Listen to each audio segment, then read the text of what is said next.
and we're live. You're listening to the Hashgraph Enthusiast Show. Hosted by Brandon Davenport, aka It's Brandon D.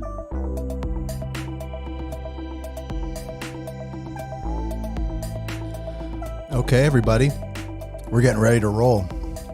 Big day today for Hedera retail. Holy cow.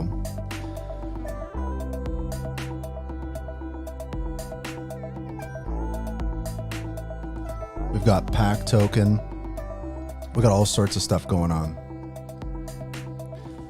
It's hard to keep up. I think that's the theme of the show today is like everything just feels different, especially today. Because I mean, we've got, Sauce, right? Which is a token that's kind of already available for Saucer swap. And then we've got a new token for Hashpack, pack token. And I mean, we've had, token launches in the past on Hedera, which has been really exciting and stuff. But this is especially interesting because these are also being launched on two centralized exchanges. So that kind of adds a new twist to it and makes it very, very exciting. And we're going to take a look at some numbers. We got a lot to talk about today too. And shout out to everyone watching. If you leave a comment, I'll pull it up on the screen. We're getting reports of TPS cranking. It's really, really interesting. So we're going to talk about pack token, of course. But there's also some other stuff launching coming up soon. Like we're going to talk a little bit about PixFi. We're going to talk about, let me see here. There's a new Ethereum ETF as well. That's kind of like, today has been a very pivotal day for that. I know that the White House has made a statement. They're not vetoing any bills, but basically what's happening with that is the Ethereum ETFs are starting to look much more likely. And there's definitely some tension forming. It hasn't come to a standstill, but I think that overall, the likelihood of an Ethereum ETF is increasing. And we also saw, Ethereum have some movement. So that was crazy. Shout out to today. This day in history is the day in which the guy bought pizza with Bitcoin. And that's probably one of the most classic memes in crypto is when Bitcoin, I guess, was like at a couple cents or something, a guy bought, pizza with a bunch of Bitcoin, and people have been memeing on him forever, but God forbid they use it for what Bitcoin is intended for. But that was like the first demo of Bitcoin. That must have been like literally 2009 or something, just bought pizza with Bitcoin. So that's a funny one to look back at.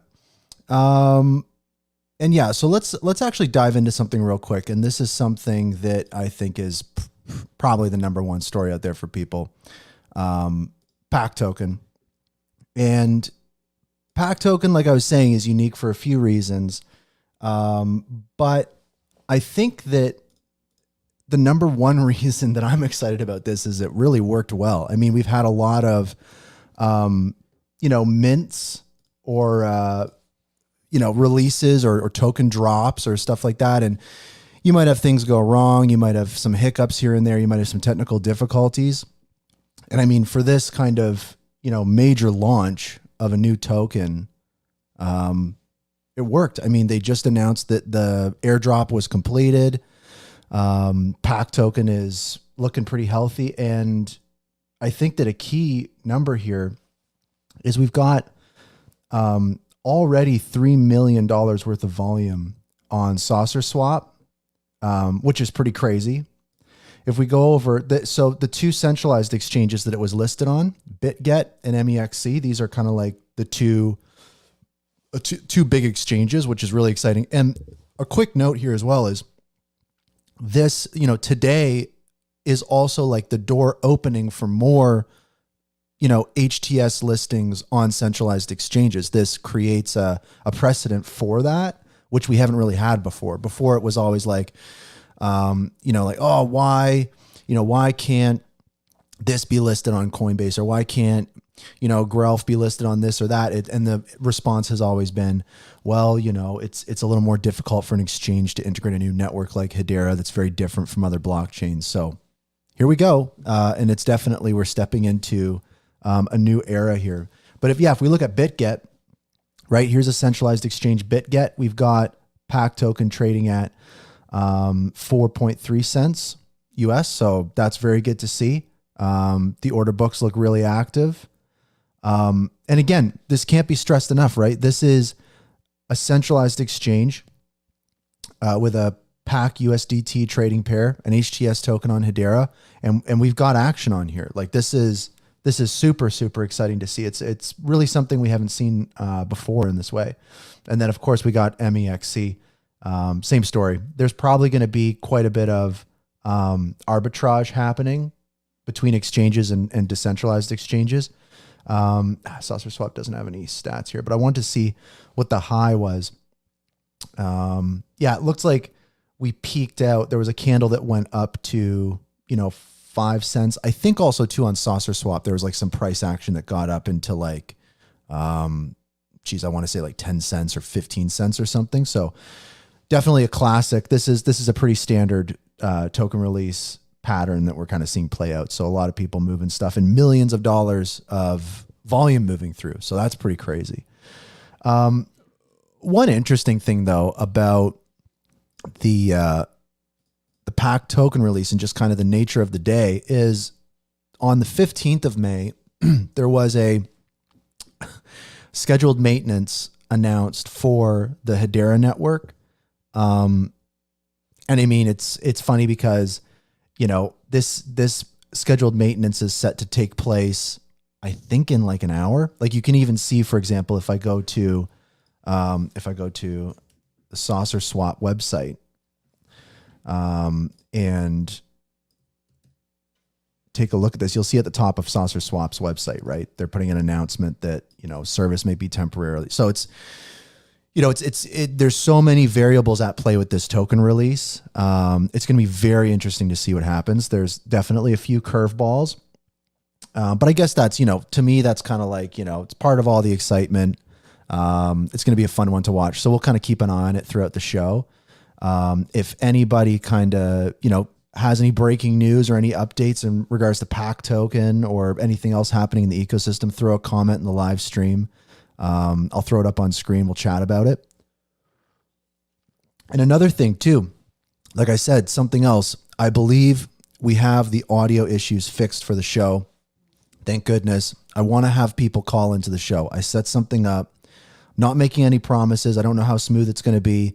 But a little later on, I'm going to start having some calls come in. So if you're watching, keep an eye out. Basically, it's just a link. You go to it. And it's like joining like a Google Meet call or something, and you pop up and you'll be on screen on the show with me. So I'm going to have some folks tune in a minute, but really quick, I just want to get some news out of the way as well. And we'll most likely circle back to PAC very shortly. Yes, we talked about the Ethereum stuff, pizza, blah, blah, blah. There was one interesting note. I know that a story people have been following quite extensively is, Swirls Labs. They have a new, Christian and Zenobia exited Swirls Labs, and now Swirls Labs is kind of, has had a bit of a void in the marketing department. Who's going to take over Christian Zenobia's, gig? Who's going to, be the CMO at Swirls Labs effectively? And so looks like Sarah Cahill is going to be the new CMO of Swirls Labs.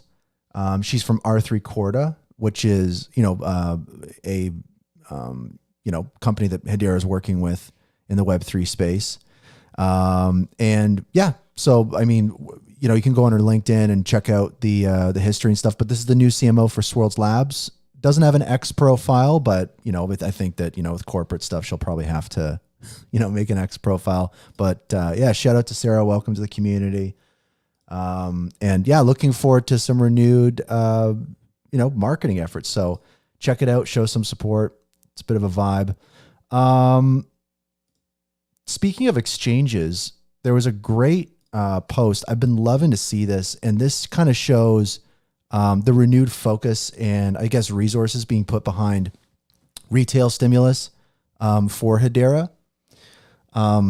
What I saw was BitTrue, and I mean a lot of people are familiar with the BitTrue exchange, big exchange. I've used it for a long time for different things, and this is great. So this is an exchange with 500,000 followers, right in the crypto zeitgeist, putting out a educational piece on Hedera, right? So we got Hedera's this, Hedera's that, good engagement. Lots of people in the comments. This is not something we would have had in this ecosystem, even like it feels like months ago. Major centralized exchange putting out some educational materials about the Hedera network. I think that's fantastic. So I wanted to just give a shout out to that. There definitely seems to be like a tug of war happening with different brands or crypto press about Hedera. It's very clear that you at this point you really can't ignore Hedera or HBAR or stuff like that. You really can't at this point. And there is a great tweet that was sent out by a little bit spicy, sent out by Brady at Bonzo Finance. And I have to agree with this 100%. This is involved Cointelegraph. This is involving Cointelegraph, but shout out to thanks Gary watching. People tuning in from work, appreciate it. So Brady sent out a tweet, and I agree 100% this. He says, getting annoyed by CoinDesk and Cointelegraph dropping the ball on reporting on Diamond Standard. And then he also brings up, saucer swap and different things like that. And, this ties into a bunch of stuff where for people unfamiliar with Diamond Standard is a use case on Hedera where essentially they take actual diamonds. And this is a real world asset use case where they take actual diamonds, they put them into like fungible units, so little discs that each disc contains the same amount of valued diamond, and they have a token that you can buy on Saucer Swap literally right now. That this is a real world asset, and effectively, if you hold this token, you're holding diamonds. It's great, it's very exciting, and there were some big announcements around it, big enough that Cointelegraph, covered it. But the problem is that they just don't mention Hedera. And it's very clear at this point that, there is a concerted effort to suppress the news of Hedera. And this isn't new. I mean, we've seen this in the technology space forever. I used to be, writing in the technology space, and this is kind of just the way it is. And it was funny. People were being like, how does Cointelegraph pick their stories, their headlines? And it's like, the real thing is realizing that they don't. A lot of times, there's definitely a mandate. Hedera, the mandate appears to be, let's not talk too much about Hedera. So this was an interesting tweet from Brady because he sums it up pretty well. It's like, this is a major article from CoinDesk. This is a very exciting thing, part of the real world asset narrative, just kind of completely omitting one of the biggest pieces of it, which is very interesting from a Cointelegraph purview. And yeah, so that was crazy. I agree 100% with Brady's tweet. And at this point, we really kind of only have one path forward. And I've said this before, it's like, it doesn't matter how amazing the technology is, doesn't matter how powerful the governing council is, like whatever, or how special Hedera is, we're not going to be able to avoid the same trials and tribulations that every other token has had working their way up. The coin market cap list. It's just going to be a bit of a battle. But this is where we are now. We're in the phase of awareness and maybe some excitement, and that means that you're not going to win over everybody. But there has been some really good news that has been covered pretty well recently, similar to like the exchange stuff. That's been awesome to see. Also too, this was kind of interesting. This is a big topic, I think, right now, but I think it's going to get even bigger in ways that I don't even know that I realize yet. This is kind of like we were talking about last week, which is there's topics that we talk about in the Hedera ecosystem quite frequently that we've been a little early to the conversation on, especially kind of the real world asset stuff.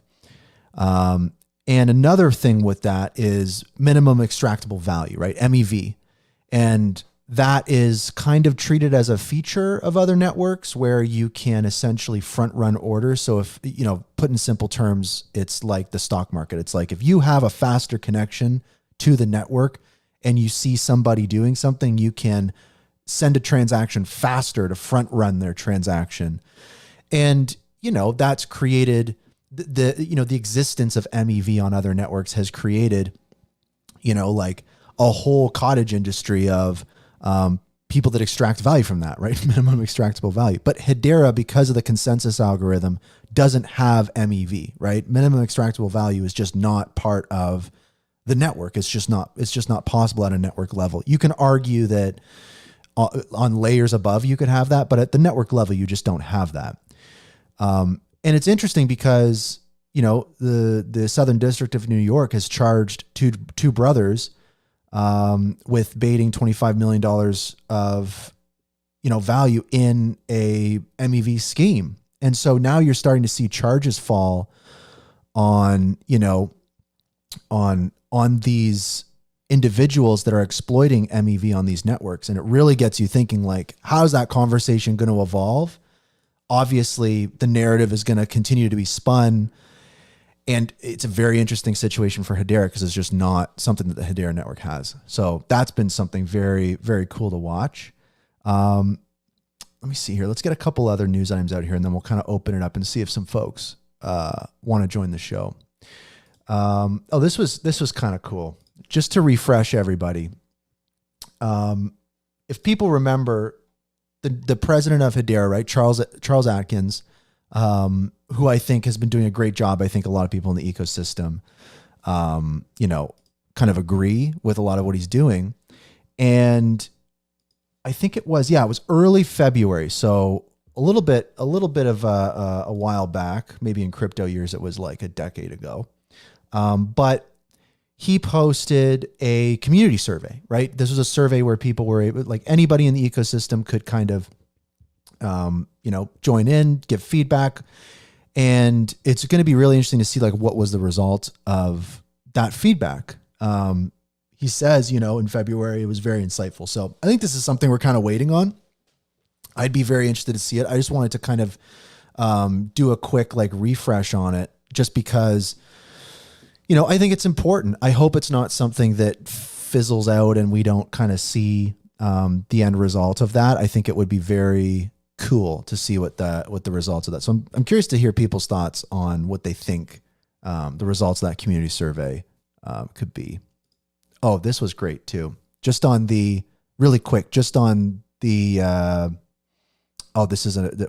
another story.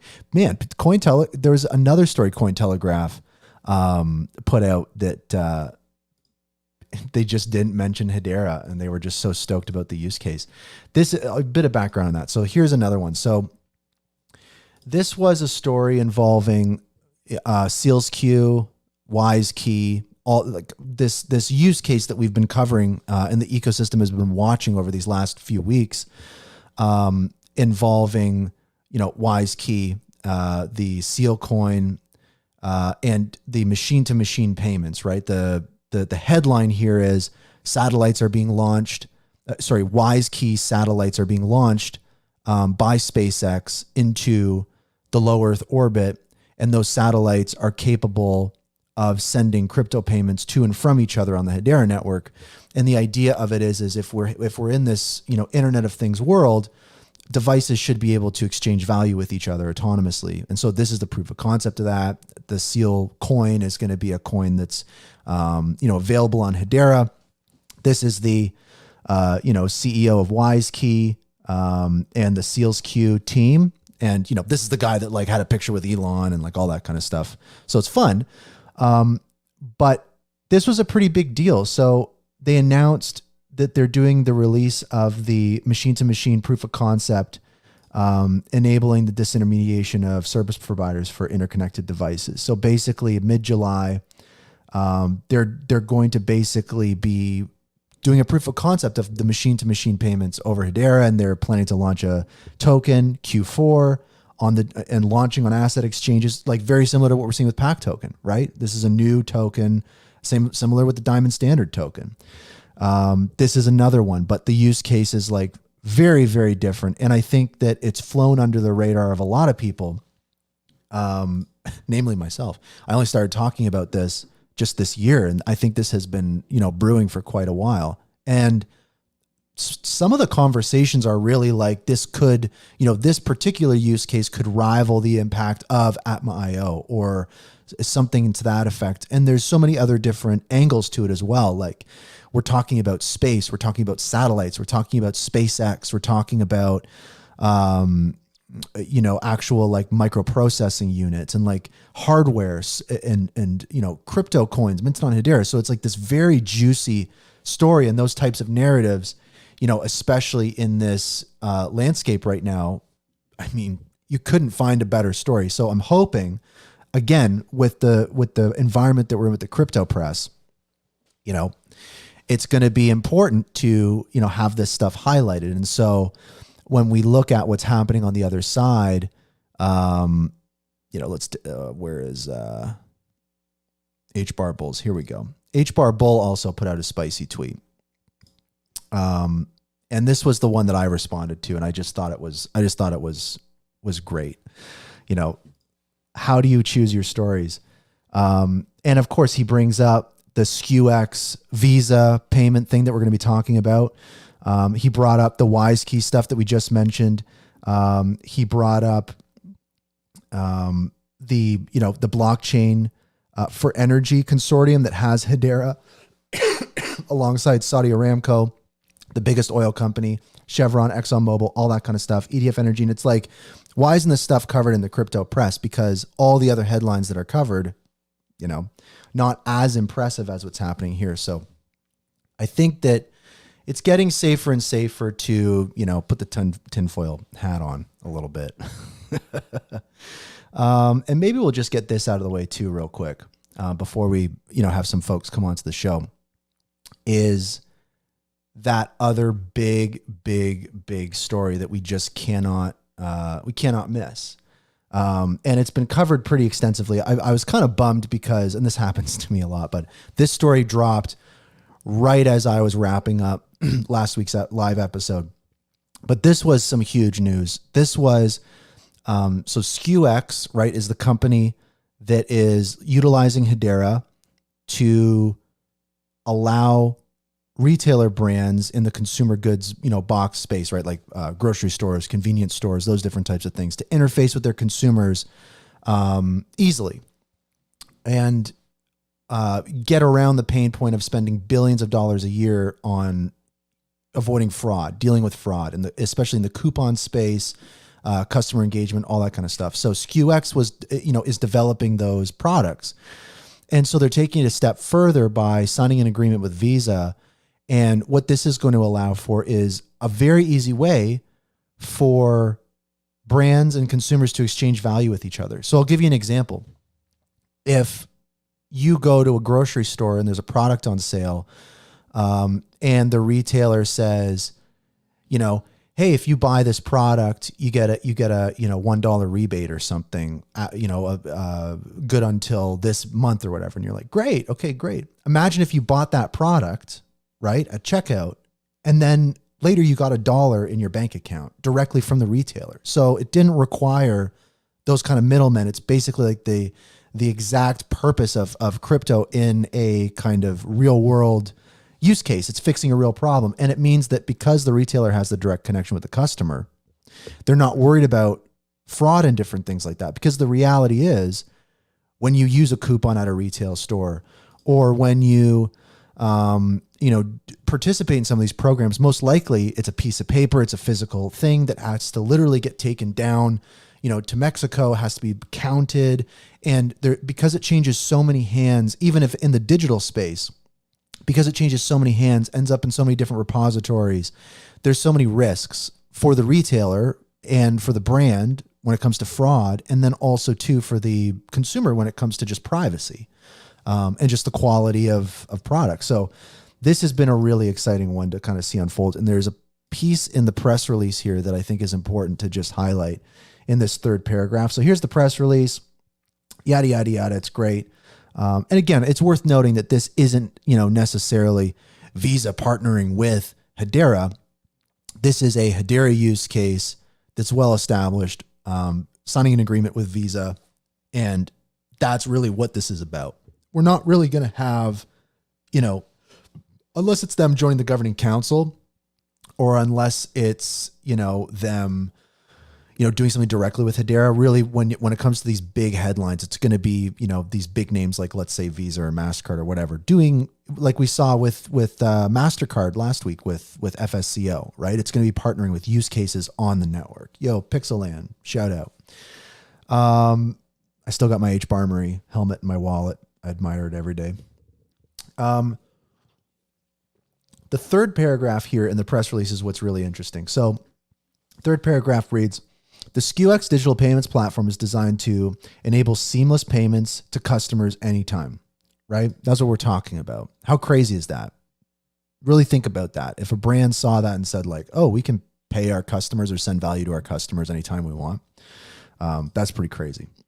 Regardless of business objective, it allows companies to engage directly with their customers by delivering a client-branded, real-time Visa digital payment to a mobile device. Built on a highly sophisticated modern platform architecture, SKUX Digital Payments leverages Hedera's leading enterprise distributed ledger technology to track the issuance of payments, providing unparalleled transparency and reporting. So, I mean, it's a pretty dry press release, but this is the kind of stuff that when we talk about mass adoption or when we talk about these big partnerships or these big names, like this is how it starts. And this has been rolling for quite a while. We were talking about SKUX last year. And so I think that them signing an agreement with Visa really shows the maturity of this use case and the fact that, we do know that 8112, the new coupon standard is, in use, although it's, rolling out a little slower than expected.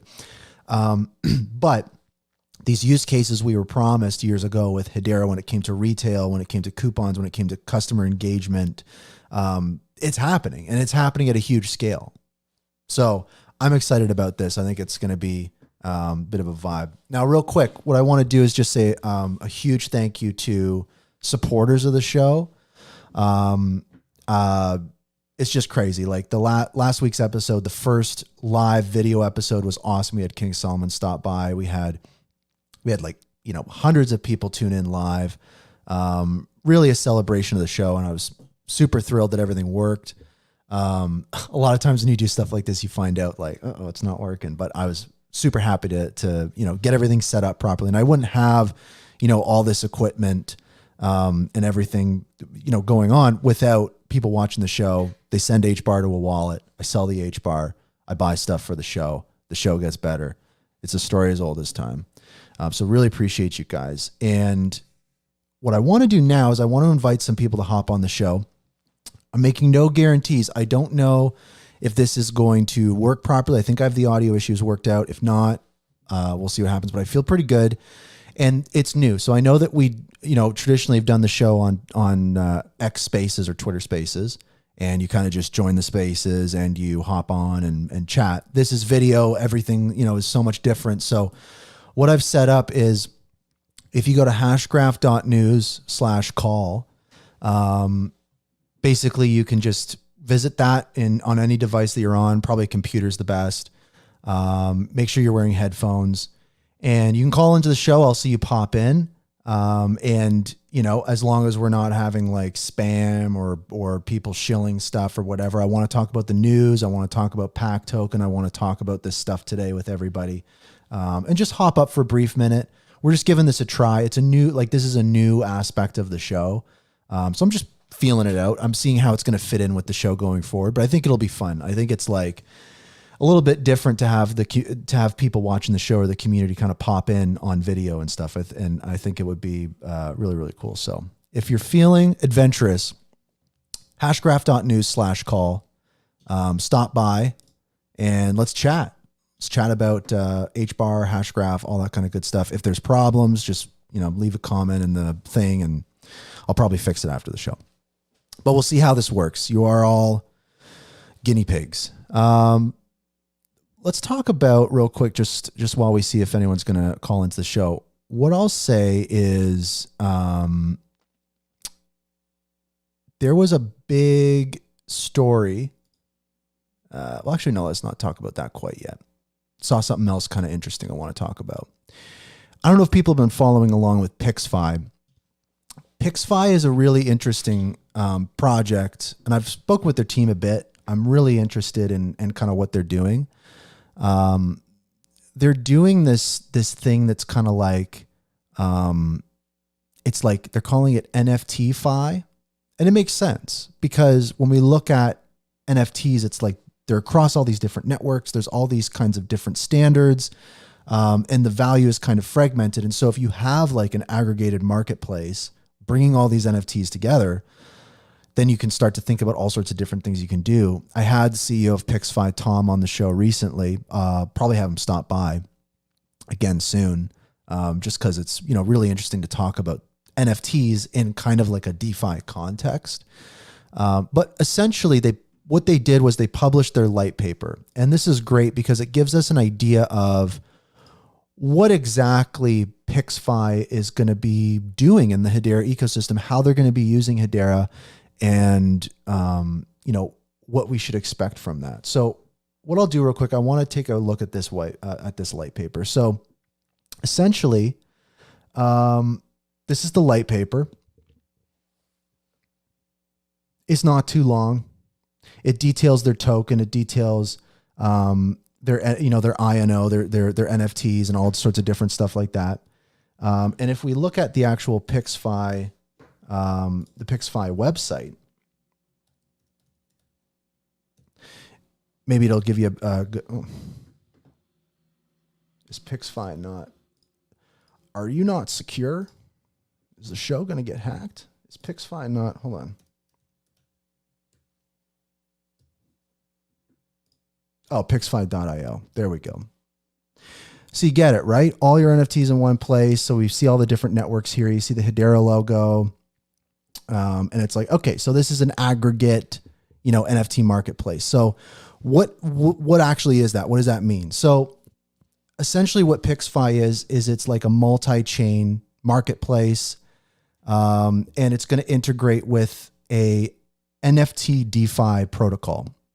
So they want to support 12 initial networks. So like Algorand, Aptos, Avalanche, BNB Chain, Ethereum, Phantom, Hedera, Moonbeam, Near, Polygon, Solana, and Tezos. And this is what it's really about, is it's providing that experience for beginners. So you can go and let's say you go, oh, I want this, Dead Pixels Ghost. I want this, Bored Ape Yacht Club, and I want this, Solana one or whatever. Buy those NFTs with your credit card and go through that purchase process like you would in Web 2. And so it kind of tears down those barriers and breaks down some silos in the NFT space and creates that experience for newbies. But then for more advanced users, you can build up some more features on top of that. If you've got all your NFTs in one place, then you could maybe start to do some interesting things. So one other thing that they're doing is they want to offer kind of like that aggregated marketplace. So curating the top NFT marketplaces. So you'd see, Centex, it's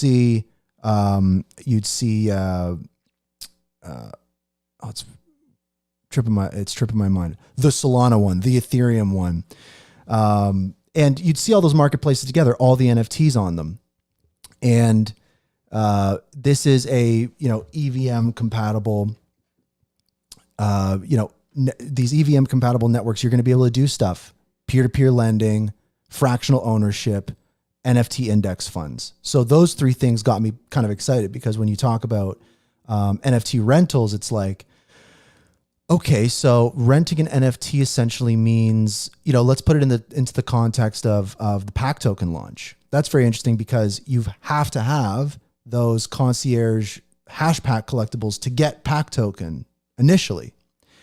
And so maybe you don't want to buy a bunch of those. You can just rent them for the airdrop. Like think about that dynamic in our ecosystem. If you needed NFTs for an airdrop, you could literally just rent that NFT. Like that'd be pretty wild. And so those are some of the things I think that. Oh, one sec. I'm getting a message. I got some projects asking if I'm live. Yes, I'm live. I think Hashpack was asking. So that's one thing. And then the other thing too is when we look at peer-to-peer lending, again, we're starting to see borrowing and lending come to Hedera in the form of Bonzo Finance. I think Liquidity is serial finance. So we're going to have people doing borrowing and lending, but then you go, well, what does borrowing and lending look like for NFTs? And that would be a very interesting thing to kind of see unfold. And so I think that's gonna be interesting. And then the other thing too is the fractional ownership. Obviously, a bunch of different people owning one NFT, and then NFT index funds, having an index fund of all sorts of different NFTs, being able to buy a portion of those. I think that'll be very interesting. But really quick, before we dive into the rest of the PixFi light paper, I want to bring on good friend Joshua Lucas, the Hash Shanty man, the Hello Future legend. How's it going, man? Good to see you. Great to see you too. How's the audio sounding? Working?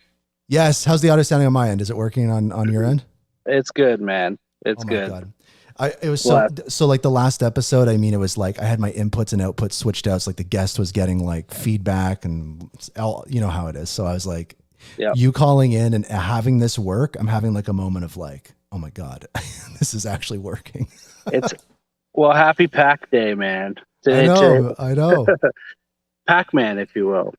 Hey, today is a very special day, I think, for this community. And I was reflecting on something this morning when I was driving to work. We've exited the small circle. I was reflecting back on how very, very little, by comparison to what we're seeing every day in terms of the announcements. Some of the things that we considered to be significant a year or two ago were celebrated, and we kind of talked about them for weeks and weeks and months at a time. And at that period of time, this community was very small and close, and in a lot of ways still the underdog. And seeing some HTS tokens listed in centralized exchanges today, for me, marks this exiting phase of being a small little community and moving into a new era of this network. And it's funny, I didn't think it would be so quick. And I remember for many, many years wondering when it would come. And now that it's here, I almost miss the old days. I'm getting nostalgic for like stuff not working properly and like wallets getting busted and Mint failing and trying to do it through Google Form and you get nostalgic. Those days, it does feel like as of today, like those days are like truly over in a way. Yeah, I think back to the first Dead Pixels drop and the Discord, poor guys. So they did a great job handling that. Yeah. But it's all those those little ironing of the different bugs and things like that. It's nice to reflect on it now that things are rolling and there's a momentum starting to happen. It'll be interesting to see where we go. Yeah, I that's the title I gave the show today, is like things are just different now, and it's very weird. Like just kind of seeing when I saw that pack token go live and it had been like 30 minutes and there was already like millions of dollars of volume across like all different network. I was just kind of like, oh, how I didn't even know that was kind of possible. It really kind of exceeded expectations, and it kind of makes me rethink some of these upcoming token launches of like, these could be a little bit more intense than I thought, like this is going to be a very interesting thing. Like we've got, we were just talking about PixFi. I know Kabila's doing a token drop soon. So it's that kind of energy. I think people are starting to look at these types of releases on Hedera a little more seriously now that we have those centralized exchanges in the hopper. Well, and to Hashback's credit, one of the things that they did right, which is truly an example of a long list of things that I feel they've done right,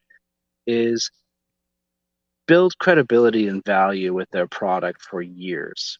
And in doing so, that track record and brand trust, and also just watching the governance of that project, you start to understand that this is a team that really knows what they're doing. And when they finally get to a point where essentially they're doing a seed funding round with their own token and they launch it and it does this well, and even the integrity of extending certain things to make sure everything's going to work properly.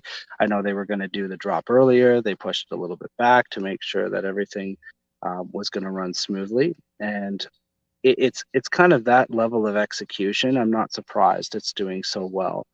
And for me, it's just exciting to see startups and use cases executing at that level and really just bringing the value, because it speaks for itself. And that's why people believe in this token and why we're seeing great price action already. And like you said, the volume through the markets is really high, and I'm not surprised. Oh, 100. I think you hit the nail on the head. It's like, this is the culmination of community building, brand building, all that kind of stuff. So I'm actually going to bring up Hashpack to the show just in a minute here, but Josh, sure. Appreciate you, man. Yep. Thank you for the official sign off on the audio. I'm so happy it's working properly. Good, man. Okay, great. I'll keep listening. Cheers. All right. Cheers, brother. All right. So I'm going to bring up Mark from Hashpack in just a second here. And I'm really curious to see, what is this looking like on the inside? And I think this will be an interesting one. So Mark, welcome to the show. Super exciting day. And I think that the consensus here is kind of like, we've turned a bit of a page in the ecosystem. We had a, token launch to centralized exchanges and stuff, millions of dollars in volume. What's it like over in the Hashpack corner of the ecosystem right now? You guys celebrating a little bit? Well, first of all, thank you so much for having me. I know it's last minute. I just saw that you were live and I was like, hey, yeah, it should be fun. So yeah, I mean, honestly, it's been hectic. It's been a lot of months coming, a lot of work, a lot of sleepless nights, and the past 72 hours have been insane. Really, since Friday of last week with the snapshot and everything, it's been something that we've been trying to deliver.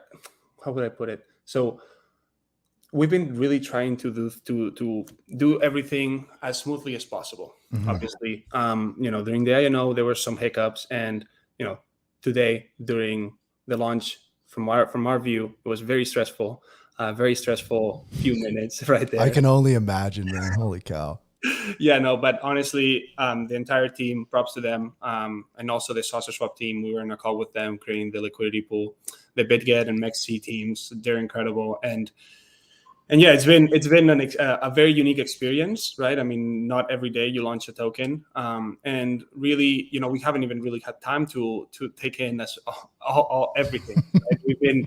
We've been getting so much inbound, but we're doing our best. So obviously, if anyone has any questions, we're more than happy to always answer them. And yeah, I mean, honestly, it feels kind of surreal at this moment. It does feel surreal. And I mean, maybe this is tough to do right now, but looking forward, that's kind of where my head's going right now, of like, okay, it feels like stuff's different right now. And if you can like start to think forward about how something like this, like I was just talking on the show of like, there wasn't any major issues this time around. Like this, it worked. Stuff went off without a hitch. And from a user experience, it's kind of crazy. And so looking forward, how do you think this impacts, future token releases from projects and different things like that, now that it feels like some doors have been opened by yourselves and Saucer Swap? So I think one of the great things that we have within Hedera is that within the builders, where it's a very tight-knit group of people, right? And we're always more than happy, just with us with our users, with other community projects, to hop into calls, provide any help. Like I said, launching a token is not something that happens every single day, and coordinating with two centralized exchanges and sausage swap and all of that just increases the complexity of the whole thing. So I think that, my hope is that this opens the floodgates for more projects to want to do things in Hedera, and also drawing more people to want to build from scratch in Hedera. We see Hashback as a next step for Hash. Oh, well, sorry. Very little sleep tonight. Yeah, I've been up since 4 a.m. It's 10 a.m. here. So. No problem. That's okay, man. No, but we see Pack as the next step into the experience of Hashback, and we're really aiming to take that user experience to the next level. Use it as a way for people to start exploring the wonderful DeFi community that we have inside of Hedera, and all of the other tools. At the end of the day, as Hashback, the way that we see ourselves is as a window to really highlights all of the incredible projects that are building in the network. And it's incredibly exciting. I think that I sincerely hope that anyone wanting to launch or anything like that reaches out, because we're always more than happy to help. And again, I mean, we wouldn't be here without the sausage swap team. So the entire team has been incredible, and everything has been as smooth as it has because of all of these other players. I also have to give a shout out to Swirls. The airdrop was a lot quicker than we had expected. I think we timed it at around 15 minutes. We had, I mean, in the beginning, it was like, we know, because at the end of the day, we understand also we want to put ourselves in the shoes of the user. Right. And one of the things that we wanted to do is really try and minimize the time between launch and receiving the airdrop. So it went without a hiccup. If anyone has anything, obviously feel free to reach out to support. But the help from Swirls has been incredible, and and we're extremely happy to be on the other side of it now. I love that. And actually, real quick, I'm just getting word that we have signal coming in from a swamp somewhere, some kind of stump. I don't know how clear the signal is going to be, but they're joining the call now. Hey, everybody. And so Grelf, you're reporting live from the swamp. Is this correct? Hey, okay. Let me just stop you right there. It's not a swamp. Okay. I'm not Shrek. Okay, I'm not making candles out of my earwax here, friends. I live in an enchanted forest. I've heard otherwise. Within a large stump. Okay. Yeah. Okay. All right. I'm not farting in a big old tub of mud and making bubbles like Shrek. Okay. I'm a Grelf, not an ogre. Let's get that straight. Secondly, congratulations to Hashback for a cool launch. I heard the token number even went up. I think that might be a first for Hedera. I think I love to see this. I love to see mythical creatures, community members, projects come together, celebrate the wins. Grelf, just before I move on here, and maybe we'll chat a bit, Grelf, about some stuff happening in your world. I want to see if you had any questions for Mark, or any feedback from Mark on the PAC token launch. Absolutely, I've got questions. Number one, how is working at Hashpack the secret to your beautiful face? I think so, 100%. Yeah, I mean, I think you got it. Yeah. Maybe they could hire me, or am I like not? Am I too far gone? Well, I mean, I was gonna say the same thing with working with Warlock, but I mean, I don't know. Well, that guy's weird looking. I mean, I'm not the best to look at, but that guy, I mean, he's real pale, and to me personally, he looks like a bit of a ghoul. Yeah. I don't see it, but if that's what you think. Well, maybe you got kind eyes, putting that nice filter on it. But no, I've seen that guy up close, and let me say, the pore situation, it's basically potholes on that guy's face. Those pores are massive.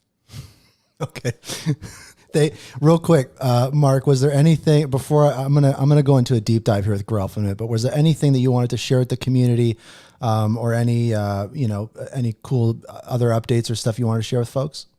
So no, I mean, really just wanted to thank everyone for all of the support. It's been a long time coming. I mean, I can't even remember when we first announced that we were going to launch back. The INO came with the challenges, but everyone stuck with us. So really appreciate everyone for staying with us, staying patient. And really thank you for having me, Grelf. Yeah. Always a pleasure. Of course. I mean, it is basically my show. I think I'm leasing it to Brandon. Oh, I'm definitely you. leasing it from you. Yeah, I'm just on borrowed time here, but really appreciate everyone. We wouldn't be here without the community, and we have a lot of things coming down the pike here, and we're very excited for this next chapter of Flashback. So really, thank you so much. Love it. I think that's awesome. Mark, take care. Thanks so much. Stop by the show anytime. All right, thank you so much. All right, Gruff, let's get down to business here. So PAC token happened. That's exciting. It's great. From where you're situated, what else in the Hedera ecosystem do you think is really grabbing attention? I know that there was that, I saw that you were very excited about that HBAR Foundation announcement of the 100 million HBAR stimulus. I was maybe seeing if you could give us your esteemed, nuanced take on that news. Okay, well, I mean, it's pretty self-explanatory. They're putting monies, right? They're putting monies in the stuff that's in the Hedera ecosystem that peoples are actually using and that people can see.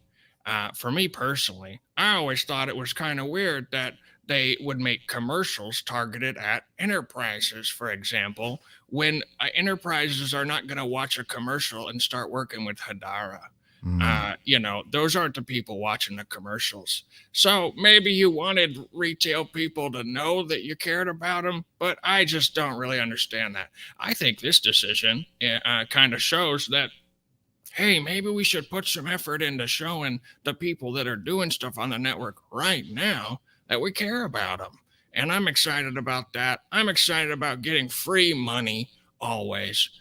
Saucer Swap's going to get some liquidity incentives, which, when all the different dexes were launching and they were all getting liquidity incentives, it was a big point of criticism. And I think part of that was because there wasn't a whole lot of other things to do on the Hedera network at that time. So it's like, yeah, you're giving people free money to sit there and just use the DEX. But we're going to have laying markets. We're going to have Gorble snatches. We're going to have all sorts of stuff to do with different tokens on Hedera. So I think, that makes a lot of sense. And as we're going into the bull market, or as I like to call it, the giraffe market, I think we're primed to attract a lot of new people to our ecosystem. And free monies through liquidity incentives and liquidity mining is always a great way to do that. Okay, so Gorble Gops and all that stuff aside, it brings an interesting point. So I agree with you 100%. I think that, the HBAR Foundation, this is like key to so many things. And it's great to see all the different projects mentioned in this and then diving into it, like how that's going to be applied for each project. I think you kind of summarized it amazingly. But aside from this, I think that what's even more important for people, and I think what's top of mind across the ecosystem, I would arguably say across the entire crypto industry, is Bertha. And I think that this is something that I think hits so close to the virtues of crypto, and you could argue years in the making. And I think that we're really at almost the finish line here. The only thing we need is the money to get Bertha, to get a giraffe. And I think that it would be great to hear, has there been any movement on this? Has there been any ink put on paper? What is the status of the hash giraffe? Now, I'm also excited for the hash giraffe.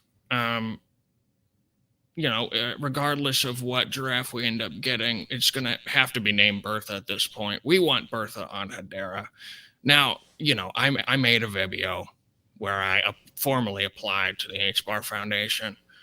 So I know they got that application. Okay? I know they got that application. So they've seen it. And I did receive a message from good old Elaine. I think she said something to effect of, we'll look into it, which to me is extremely good sign. Anytime I've ever got a response from somebody that just said, we'll look into it, it's always led to you're getting exactly what you want. And for us, that's a giraffe. I want to be clear about something though. Some people have been saying to me, "Oh man, wouldn't it be great if Grelf did get that giraffe?" First of all, my name's Gerbert. Okay, just calling me Grelf is the same as me calling people human. So it's a little rude, but I'll excuse it. Number two, it's not a giraffe for me. It's a giraffe for us, for the entire Hedera community to look up to. I've got you. Okay, because they're tall, you see.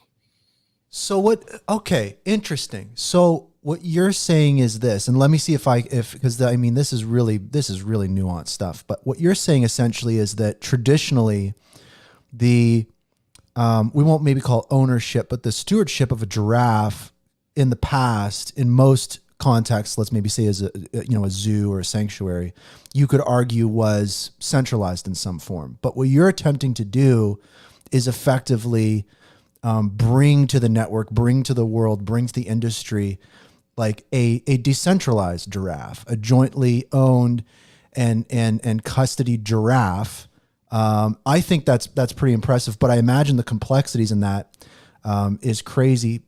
Quick question for you, have you explored any particular giraffes? Is there a particular giraffe? What do the logistics look like for this to actually procure the giraffe? I'm very curious to understand what it looks like once I feel this or high likelihood of this going through. What does it look like? What does it look like when it does? Well, what does it look like? I've been getting this question a lot, and a lot of people are very interested in doing a deep dive into the logistics of asking the HBAR Foundation to buy us a giraffe. I did Google. Have you heard of Google? I think it's a new site. Rings a bell. Right. I think it just came out of maybe a few weeks ago. Anyway, I looked on there, and you can buy a giraffe. You can acquire a giraffe. It's a $10,000 to $50,000, which I don't know how much that's worth, but I think it's probably not that much. So that's easy. Check that one off for the HBAR Foundation. Then we got to have some land for it to run around in. We don't want our Bertha in a cage. We want our Bertha running free, using that long, stretchy neck to grab all kinds of leaves. So we're going to need some land. Probably Hedera already owns land, but we can buy some land cheap. I hear it's cheap. Maybe in Wyoming, nobody lives there. So after that, it's we got to feed that thing, and probably got to buy some toys. Also, if we get it a bed, it's got to be a really long bed. So there's that to consider. And I'm thinking too, with a bed, the pillow situation is so different. Pajama situation is very different. There's a lot to consider. So I understand. Yeah, the thinking on this is still unfolding, but that's a great point. And so before I move on with the rest of the show here, I think that we're really getting to something here is thinking about all this and just really feeling today like, man, we're in a different zone right now with Hedera. We got so many things happening. We got centralized exchange listings, real world assets, potential decentralized giraffe ownership. I wanted to get Gerbert. I wanted to get your quick hot take on what does this year look like for Hedera with all of these new changes in place, all of these new kinds of things coming down the pike, including a giraffe.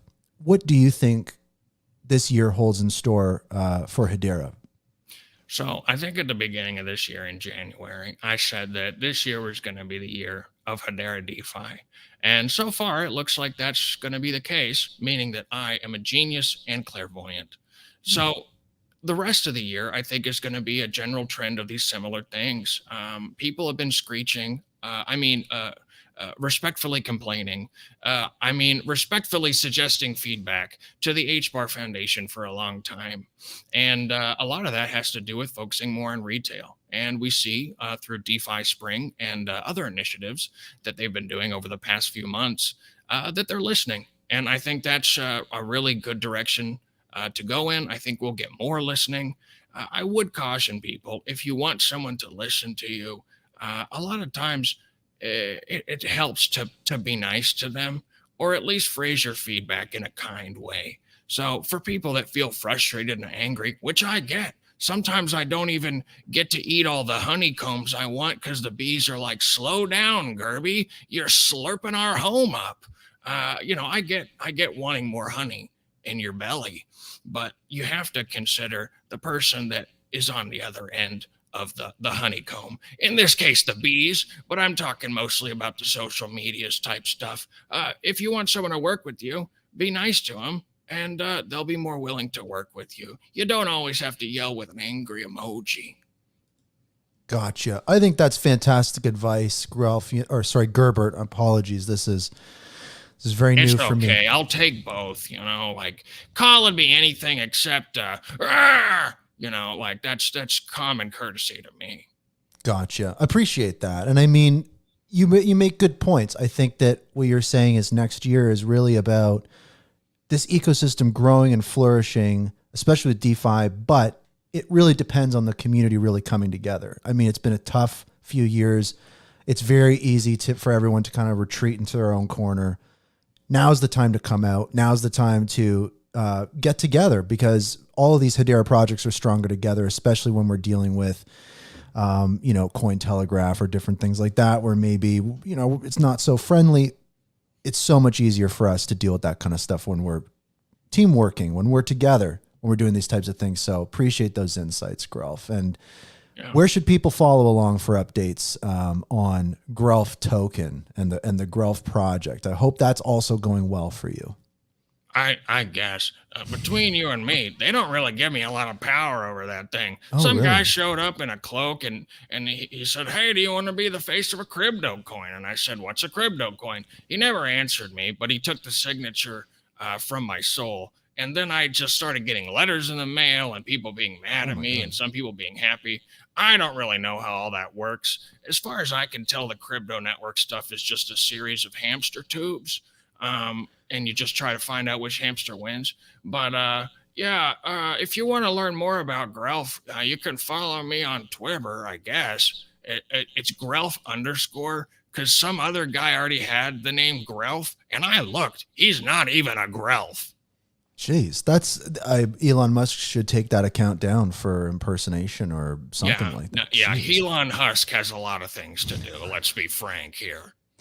Exactly. Okay, well, Grelf, appreciate you. Thank you for the takes. Thank you for the insights, the inspiration.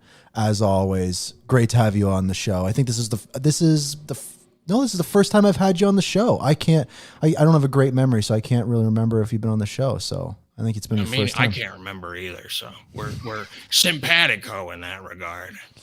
Love it. We're on the same page. All right. Appreciate you, Gerbert. Have a great day or evening, and you're in the stump, and keep doing what you're doing. I appreciate you. Thanks for having me. Right on. God, it's so hard to keep a straight face with that. Oh my God. That's hilarious. Yeah. Shout out to Grelf. Okay. So great to have a chat with Hashpack. Great to have a chat with Grelf. I'm very curious to kind of see what has been rocking in Hashpack, pack token, knapsack, backpack land. I want to see, where's a search? Where's the analytics? Where's the stuff here? Let's see. Pack.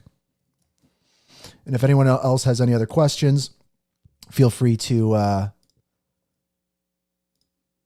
leave a comment. I'll pull it up on screen. We'll chat about it. Feel free to call into the show, hashgraph.news/call. Wow. Volume on Saucer Swap, already $3.5 million for pack token. TVL holding strong over 560K. Yeah, this is the real deal, guys. This is happening. This is happening 100%. And the maintenance for Hedera is also happening. Okay, so let's dive into a couple more stories here before we start to wind down the show. So let's talk about, I can't even tell what I've talked about yet. Let's talk about, let's see if this works. So, Batsabe, the chief financial officer for Hedera, was featured on NASDAQ. So this was really cool. So NASDAQ has this show. They have panels where they talk about the news and topics of the day. And it's great to see Hedera starting to raise their profile as a company, starting to have some of these executives and some of these officers as part of these conversations. And I just wanted to show a quick clip from it because Basabe says some interesting stuff, and I'm going to hope the audio on this works. And yeah, let's dive into it. So I'm just going to fast forward to the part here where we got some interesting stuff.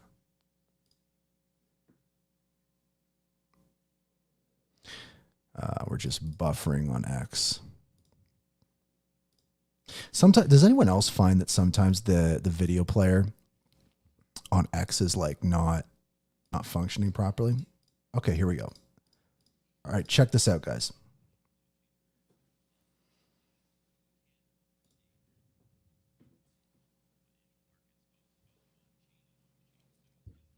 This is some other guy.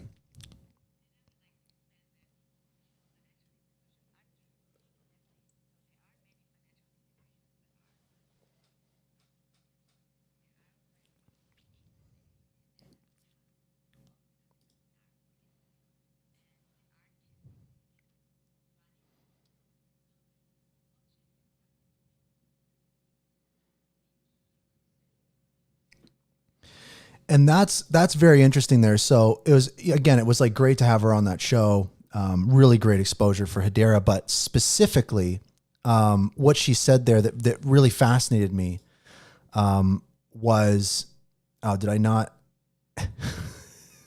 Oh, you did. Nobody could hear the video. Okay. Well, I'll figure that out too. So anyways, on the video that we had no volume on, basically what Basabe was saying is multiple financial institutions are testing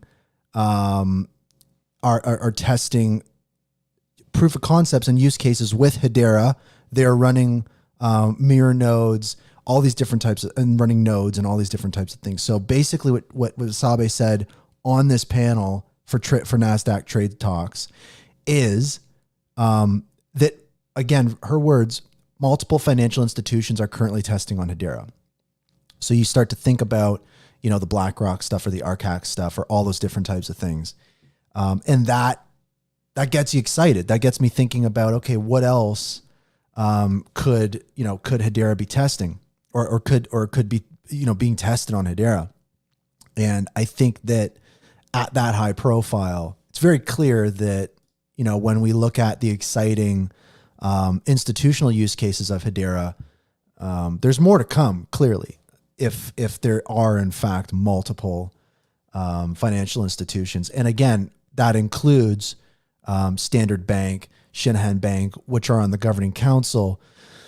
But again, I'm sorry people couldn't hear it, but the thing that makes it interesting is I don't think she's referencing governing council members. I think that when she says financial institutions, she's talking about people on top of the governing council, people that aren't currently members of the governing council. So that's very interesting for many reasons. But that was a great clip. But clearly we still have some audio issues to work out. You know what's funny too is like doing this show and switching from just the live audio on Twitter Spaces to the live video is like, there's still some kinks to work out, but like, man, this is honestly so much easier and so much more enjoyable. Even having people come on the show.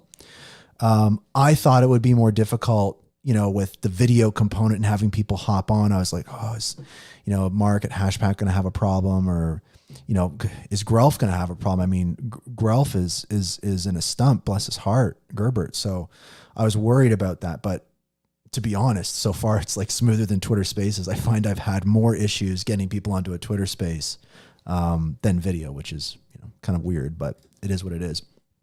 But yeah, that's great. Now, let's see. Looks like we might be through our stories for the day. I have probably one or two more things to talk about.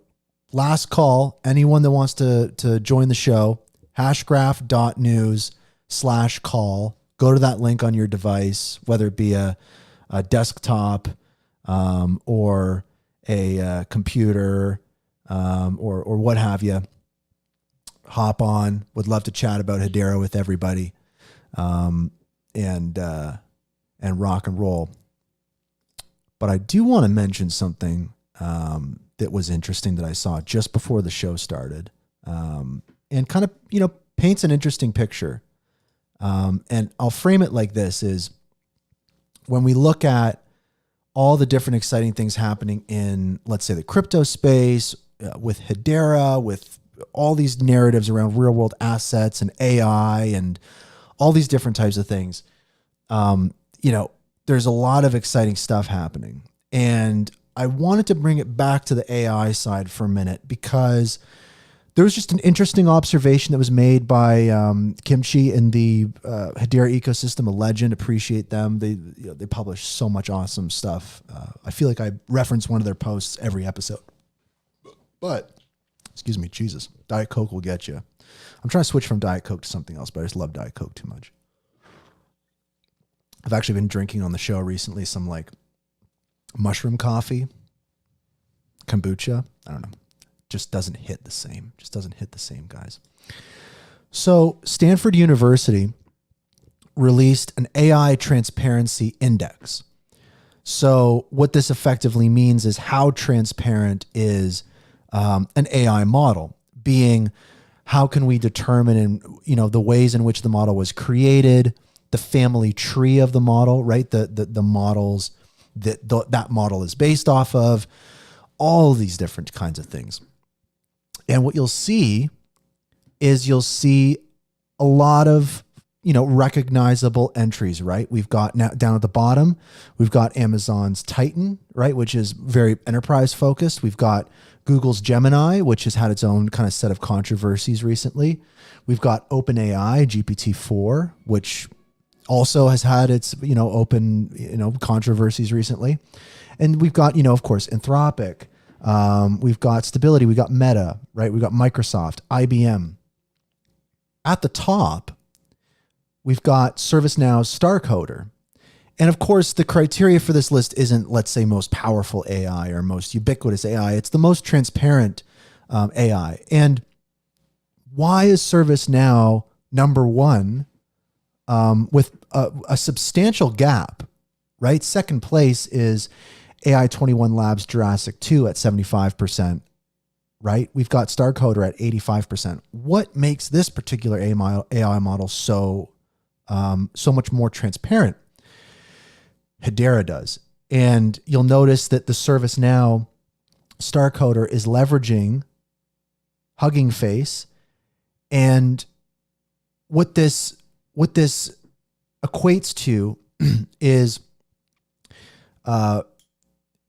these different types of things being written to Hedera. So if you want to have transparency for an AI model, and we saw this with Equity Lab, and some of the stuff that Hugging Face was doing with their direct integrations with Hedera and Equity Lab, is as you're using an AI model, as you're building an AI model, being able to understand again where it lies in the family tree, what decisions are being made, and having that immutable record on a network like Hedera through something like HCS. And so that's what makes a model incredibly transparent. And we've heard Lehman Baird talk about this at length. We've heard many people in the ecosystem talk about this at length, and how important a DLT like Hedera is for an AI model. And furthermore, because of the throughput of Hedera and because of the low fixed fees, you start to think, well, could we in fact tokenize every request to an AI model, or other things in that way? Whether it's on a private hash graph, maybe you don't want that data released publicly, or whatever it might be. It's about having that immutable record, that guaranteed source of truth, that you can write to at 1,000 transactions per second if needed, or 10,000, or whatever it might be. That's what will bring transparency to these AI models and allow people, for example, when an AI model does something a little weird, be able to look back, right? See what happened, and not just see what happened with the conversation, see what happened, how the AI model was made, and be able to kind of start to tease apart all sorts of different aspects of that and what could have gone wrong at what point. And probably it was a lot further down the line than just that particular instance. So that's a very fascinating use case. And I think that was one of the first instances, at least for me, of really kind of seeing the difference that makes, because it is a very kind of sizable jump on that. Paul, what's up? Good to see you tuning in. We're just chatting about Hedera stuff as usual. Yeah. So let's start to wrap up the show a little bit. We've covered all of the different stuff that we've been talking about, which is great. And I think that really when we talk about the title of the show, and, as you can see, the title of the show that I've laid out here is Things Feel Very Different Now, right? Things feel very different now. And the reason I say that is kind of, I think what I'm seeing in the ecosystem right now, is that no longer, I think, I had Josh on earlier and I think he kind of hit the nail on the head, which is like, Hedera was a very, very different place not too long ago. And I think that there's, for many reasons, as we've talked on the show, there's been a lot of big, like 180 change at a lot of these key organizations in Hedera, whether it's the HBAR Foundation, Hedera LLC, Swirlds Labs, whatever it may be. There's been a lot of change. And also too, there's been a lot of change with projects, right? We talked about a bunch today, but you can, of course, you can rattle them off in your head. And there's also like so many new projects. When you really think about it, there's multiple borrowing and lending protocols coming to Hedera right now. We had multiple oracles, right? Retail oracles come in. And it just really gets you thinking that as you pull back, we talk about this a lot. When we look at the last bull run, when we look at the point in time when Hedera had that legendary, ride up to, 50 cents or whatever, there was nothing happening on this network really. We didn't have NFTs, right? We didn't have any other tokens. We didn't have any of that stuff. And so it really illustrates how much different this, future bull run is going to be. And I'm really interested to chat about this. I just had Brady from Bonzo Finance call into the show. I'll bring him up here in just a second, but getting the perspective from the borrowing and lending side is going to be very interesting. And it's very great to chat with Brady because, when we talk about someone that has a really good view on the ecosystem overall, I would say, Brady's definitely a person that has eyes in many places. So Brady, it's great to have you on the show. And obviously big day today, big day for retail.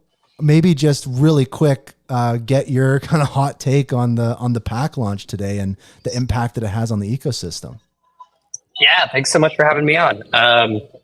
No, it's a super exciting day for retail. I think one of the most interesting things with regards to the pack launch recently was the SEX listings that were included. So there's 2 centralized exchanges, it looks like, that were part of the launch. And then in addition, the sauce token as well, which I think is pretty new for the ecosystem. I know for a long time, everybody's been talking about how HTS listings on centralized exchanges have been lacking a bit. And it's really cool to start seeing that be introduced. And with the introduction of that too, as our project starts to come online in Q3, it's definitely something we're going to be investigating. Absolutely. And I think that's kind of a big trend here is like, no longer are these token launches on Hedera like so insular in the walled garden of Hedera. Like this is something where, it felt like in half an hour, there was already millions of dollars of volume traded on this one drop. So I was chatting with Mark about this just earlier on the show at Hashpack about this, but I wanted to ask you this because again, you're at a really kind of unique point in the ecosystem, having, worked at Hedera and Swirlds Labs for so long, and then now being on the borrowing and lending space with Bonzo Finance. And we've chatted about that, but forward looking in the ecosystem, it really does feel like the events of today change things in a lot of ways. And I want to maybe get your thoughts on, reflecting in the past, but also now looking forward, how does this change future token launches of projects? When we think about a more robust DeFi ecosystem with, borrowing and lending, potentially, renting NFTs or like all these different other components, centralized exchange listings. How do you think this impacts the future of these different kind of token releases on Hedera? What does this year look like from that perspective? Yeah, no, it's we've come such a long way. Like thinking back at Hedera, starting 5.5 years ago, and even literally just like 2 years ago, it was a completely different network, a completely different ecosystem. We have wallets, we have DeFi, we have NFTs. Everything's built out incredibly strong right now, and we're on this incredible trajectory that everything continues to grow. And so it's different, and it's moving very quickly. So I'm excited about that. And I think Grelf said it best earlier, where he mentioned that all of that really is contributed to the HBAR Foundation, who I think is doing a really good job. I'm excited for DeFi Spring. That's going to be definitely a fun and exciting thing for the network, for retail, for projects. And yeah, for the future sort of state of token launches, I do think it sets a bar that's a little bit higher than maybe what we've had in the past. It certainly adds more work and complexity, I think, to projects that are trying to build and integrate themselves in the ecosystem and make if they are token based, make their tokens available to broader audiences. But as long as everybody starts putting in the work and keeping up with that high bar that's being set, I feel like Hedera's positioned very well on the retail side of things, and super excited about that. Yeah, I get that sense, and I mean, we touched on this too. When I've had you on the show before, is just there definitely is that shift. You can feel that shift that Hedera LLC and Swirlds and the foundation really kind of. I always say the people who are really going to shape this network are the people who really use it and build on it. And I think we're watching that in real time. I think that the influence that the community has is a lot more powerful than I think people understand. And we're kind of seeing that play out. And I think that that's just been a really healthy thing. And I think that announcement from the HBAR Foundation, the DeFi Spring stuff, it feels like we're potentially in that like all at once kind of threshold. Like, are you getting that sense a little bit? Like it's been very kind of flatline, and all of a sudden it's like, oh, is this the moment? Is this the DeFi Spring? Like, are you getting that sense? Yeah. The way that I like visually see it in my mind, I think, is when the DeFi ecosystem was first starting out, there was this huge sort of push that I think started by HBAR Foundation with regards to grant funding and securing integrations, and the Swirlds Labs team doing a lot of work on the technical side to achieve EVM equivalence, including all of the like EVM tooling and libraries and environments and everything that developers need to be able to port over existing applications onto Hedera. And there was this massive push at the beginning, and I do think it feels like it kind of like peaked and kind of was like you said, flatlining, but not in a negative sense. It just felt like we reached that like first pivotal thing. And now it feels like, okay, we hit that, everything was good. Now we need to do an infusion of effort and investment through grants and new ecosystem integrations and things that are going to take us to like that next level. And so I do think like DeFi 2.0 is a great descriptor of what we're entering right now, because it does feel like we're taking it to that next level.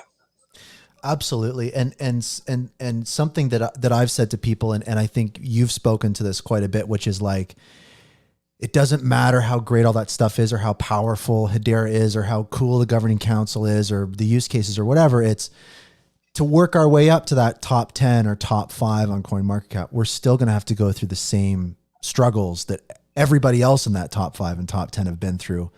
one of those struggles is, of course, with the crypto press and all these different types of things. And we've been getting, comments on the show, like one just came in, Cointelegraph is scared, or whatever. And it's like, it's these kinds of things. I actually talked about the tweet that you sent out today, but just clearly you have experience interfacing with the press and different stuff like that. You understand kind of what those nuances look like. And so as it stands right now, Hedera's relationship with the likes of CoinDesk and Cointelegraph and some of these press outlets that do, tinfoil hat, suppress Hedera. I was curious to maybe get some of your thoughts on that, some of your observations, like grappling with that. Where's your head at with all that kind of stuff? Yeah, honestly, I'm trying to understand it myself. I hate putting the tinfoil hat on and starting to come up with like conspiracy theories, but there's a number of things that feel off in a sense with sort of how the reporting has been done historically. And, crypto is tribal. And I do feel like there are many people who have personal interests and investment in certain projects or otherwise. And it can be a very sort of like incestuous environment when it comes to the investment side of things. So yeah, I guess long answer, like I don't really know what's going on. Gotcha. I do want to see more. I mean, I think if we continue to build and we continue to make progress and grow adoption and get the integrations that we need and keep on this trajectory, it's one of those things where you can't ignore us at a certain point. And so I think the best strategy is to just keep doing what we're doing and amplify on the front of things that are going to be newsworthy and just have people take notice. 1,000%. And something else that you hit on regularly that, I think that a lot of people don't understand is on the flip side, sometimes there are these top 10 lists or there's these different rankings of different things, and Hedera is omitted. And I think that, fairly, sometimes it's for reasons that are, tinfoil hat reasons, but I think most of the time it's just, again, this struggle for, awareness and integration with some of the tools. Like when you're a journalist and you're assigned a story of like, hey, it would be great for us to get a top 10 list of, networks with the best TVL or whatever it is. That journalist just logs into the portal that the, whatever their employer provides to search up this info. And sometimes like Hedera is just not integrated with that. So is it the case that you think that sometimes on the flip side, these journalists just literally are not exposed to Hedera or to some of this information just because Hedera is maybe not integrated with some of these platforms? 100%. There's a significant number of analytics platforms that exist across Web3 that are the go-to. RWA XYZ is one for tracking RWAs. There's Artemis XYZ. There's Santiment, Dune Analytics. There's a number of sort of key go-to places to find analytics for public crypto networks. And I almost feel bad for Twitter journalists or legitimate journalists or people who are sort of tasked, like you said, with building out reports about this data, because they're going to these places and they're pulling the data that's available to them. And in a lot of cases, just Hedera is not integrated into them. I know it is a big priority for the various foundations that are, supporting ecosystem development for the network. And so, I anticipate Hedera being integrated and us coming online, probably as part of, DeFi 2.0. It's within that sort of category. But I don't blame the people building the reports. It's just because they don't have the data in front of them, and they're not going to go to, Hashscan or random sort of Hedera insulated data analytics place to get it. They're going to go to where everything's available to them in one spot. Absolutely. And I think that's some of where the nuance gets lost is sometimes it's very fair to criticize a particular crypto publication where, for example, they're provided a press release ahead of time and they publish something completely different. It's like, okay, there's something wrong there. But when there's like these lists published and stuff, it's always safe to first assume that they just don't have the information, and it's on Hedera to integrate with, you know, you said like RWA XYZ or some of these other platforms that most people don't know about because most people aren't crypto journalists. So I think that's really the key thing, is what can this community do to effectively like lobby for that? What would you say is the best call to action for the community to kind of help this along? Where's the best place for the community to kind of educate themselves on this stuff? Is there any kind of buttons and levers the community can use to make this stuff happen? Or are we really just kind of doing all that we can right now, and it's just a matter of waiting? Yeah, it's a good question. I think as a foundational thing, whenever you see these reports, whether it's like an infographic showcasing TPS, or a full report, you know, by like Greylock that talks about RWAs, like always just look at the fine print and the source of where that data comes from. And there's typically a website there, you know, if you're doing a report or an infographic, you're always citing your sources for that. And go check and see if Hedera's there. And you know, in these cases, it's not. And so instead of sort of directing the effort towards the person who created the infographic or the report and being upset why they didn't choose Hedera in it, instead direct it towards like, oh, hey, you know, Hedera is not integrated into this analytics platform. And then maybe thinking through ways of how to let that analytics platform know, like, oh, hey, I'd love to see Hedera data showcased in what you're providing. And I do think if there's demand for it by users from the analytics platform, they're going to probably prioritize that a little bit more than, you know, a network that they'd integrate that doesn't have demand from users. And so staying positive in approaching it is really important, and not, you know, being upset or angry, but showing interest in having that available on their platforms is probably a good thing. That's a great point. I think that to contextualize that, it's like when you see one of those lists, and you know, if you're an HBARbarian and you see one, you're like, you know, it's like, take a minute, you know, look at the sources and see what they're using to get that data.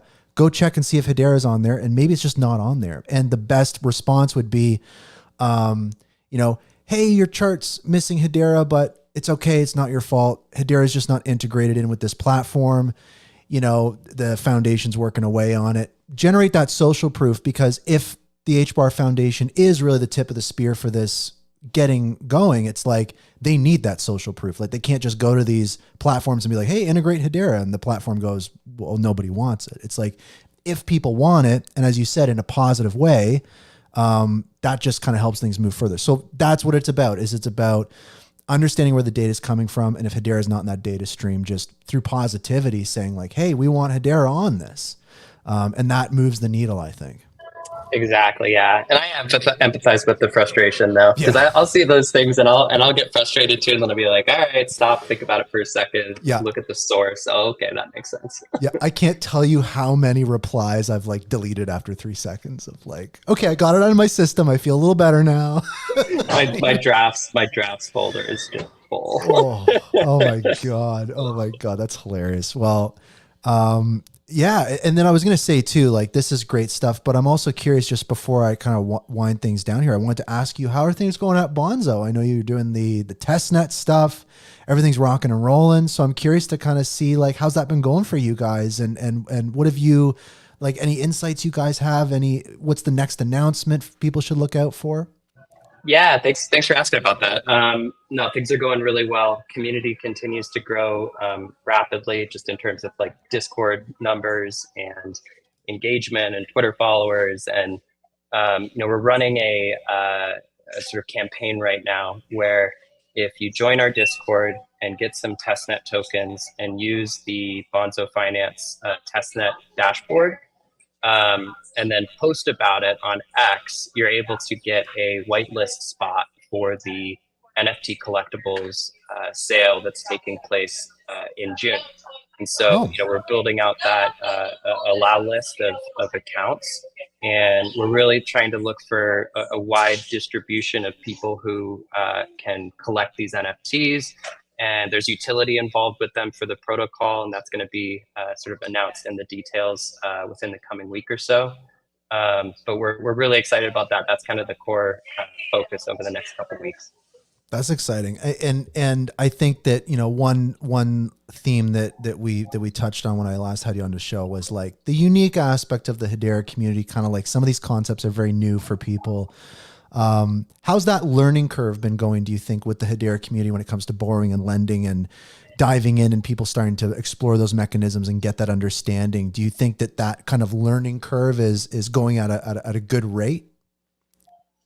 Yeah, so one thing that I really like about this sort of campaign that we're running for an allow spot is that it is educating the community at the same time. So as part of it, they're required to go get a testnet account in their hash pack and supply assets to the protocol, you know, test assets and borrow assets from the protocol. And they're learning about the functionality by doing that because it's a full simulation of what it will be like on mainnet with real assets. And so, you know, through playing with the platform, I think it's an amazing way to learn about the tech. I think in Web3 in general, you know, I ran a program, for example, at Swirlds Labs called Learning by Playing, and it was getting folks to learn about Web3 protocols who maybe didn't have the most experience with them by playing with them. And I think that's just the best way to learn. You're going to start to naturally ask questions about it, be curious, experience delight, you know, for certain activities that you do. And so, you know, we want to try to emphasize that when it comes to education. And then obviously, you know, we'll keep doing tutorial videos and snippets and walkthroughs and, you know, everything related to education. And I know Head Start is also doing a lot on the education front. You know, they've combined the, you know, a vertical of lending and borrowing, and everyone's teaming up to try to help support some educational initiatives. And that should be coming out, you know, over the next few weeks and up to the end of the rest of the year. So there's a lot of effort by a number of different people, I think, on the education front, and it is super important. Love it. I think that's awesome. Well, Brady, I appreciate you stopping by and the convo and all this stuff. Your insights are always valuable. And yeah, before I move on, was there anything you wanted to let people know about, or any shout outs or anything like that? No, all good. Really appreciate you having me on the show, and always appreciative of your work. Right on. Well, it's awesome stuff. Well, I'll be keeping an eye on Bonzo. And I'm looking forward to that mainnet launch. I think it'll be I think it, you know, there's a bunch of different borrowing and lending stuff. And I think once that happens, it'll be another one of these like big moments for the ecosystem. Of the one thing I thought about and I talked about earlier was like, man, imagine if we had like NFT renting or borrowing or something for the pack launch. And it's like, you wouldn't have to necessarily buy a bunch of these pack tokens. You could like rent them out to people that want to snatch that airdrop or something. So it's just thinking about how these things are going to happen in the future with all of these other mechanisms underneath. It's like just creates those next orders of magnitude of value, of accessible value on the network. I think it's just going to be like really, really crazy, really, really crazy. I always say it's going to be 10 times bigger, 10 times sooner, and 10 times dumber than we think it's going to be. Dude, I really like that. That's a tweet. You need to send that. Oh, this is the problem. I've tweeted it. Nobody liked it. So I'll go back and find it. I'll like it for you. Thank you. Thank you. Hell yeah. All right, Brady. Thanks. Take care, man. Awesome. Thanks so much, man. Bye. All right. So it's been a show. We've talked about a lot. And yeah, I think that's the big thing. I think that people, you know, that we've had on the show this week, and all stuff we talked about last week, and just everything that I'm seeing happening in the ecosystem, you know, definitely we're in a bit of a different zone right now. Are we in the safe zone, right? Are we in the, are we in the bull market? We don't know yet, right? We don't know yet. All we know is that the Hedera ecosystem, the HBAR Foundation, Hedera LLC, Swirlds Labs are fundamentally different now than they were the end of last year, the beginning of this year. So much has changed in quarter one. And so much has happened. Like I remember early this year when I was talking on the show about the, you know, anonymous source with the rumors and stuff, you know, that ended up being the BlackRock stuff that happened in April. And when I look forward to quarter three, not even just the source that I spoke with, but just so many different people, the sentiment is quarter three is also going to be big. this feels big currently. So I don't know what impact that has on the bigness of quarter 3, but we're starting to pick some momentum here. And genuinely, I do think that it's like it's an end of an era for Hedera, right? It does feel like everything prior to this kind of window right now is the past in a way. I do think that this is, and again, if we pull back even a little further, the Hedera network itself is still in beta. That's another thing to keep in mind, right? The network itself, the actual underlying infrastructure and technology of Hedera Hashgraph is in beta. So this isn't even a complete network yet.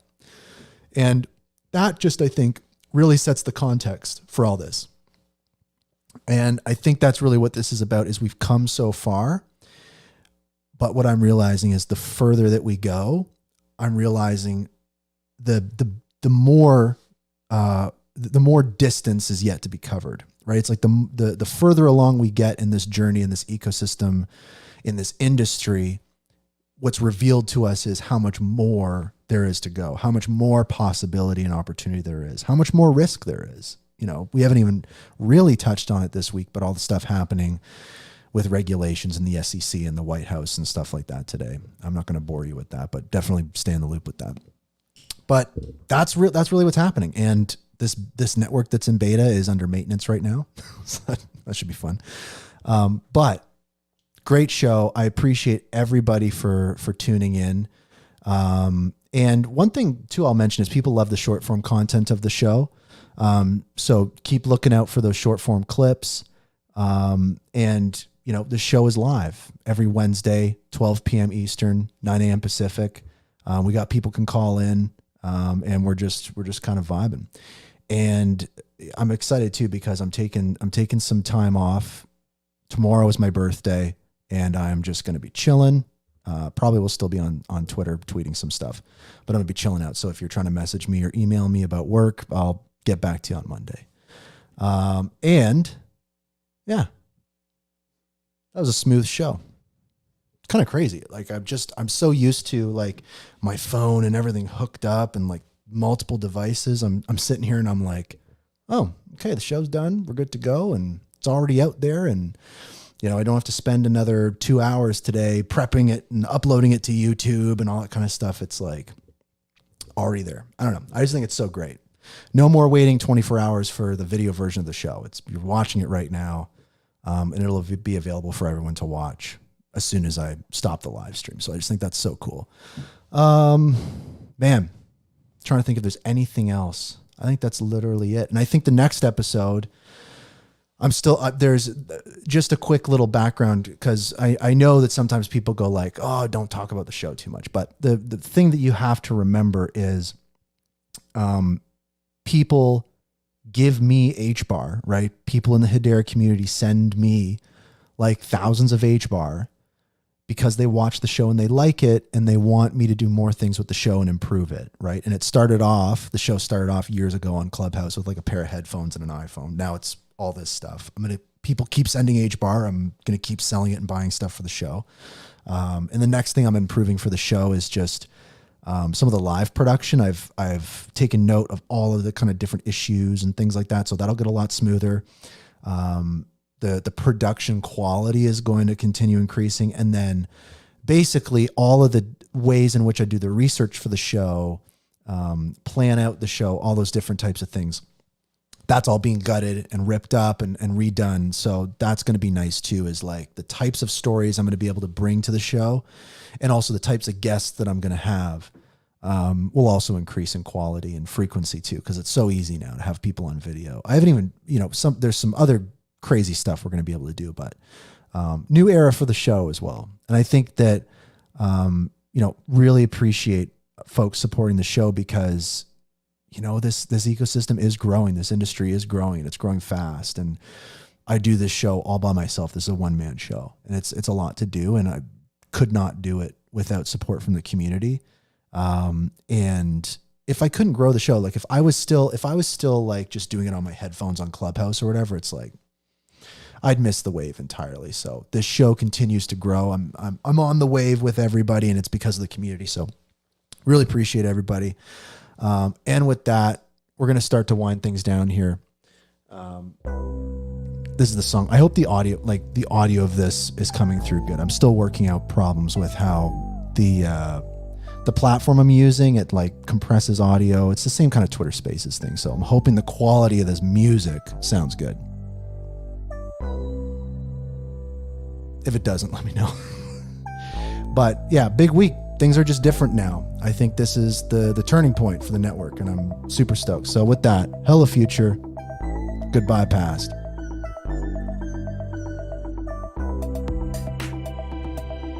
Thanks for listening to the Hashgraph Enthusiast Show, hosted by Brandon Davenport. Listen to past episodes and support the show at itsbrandond.com/HBAR.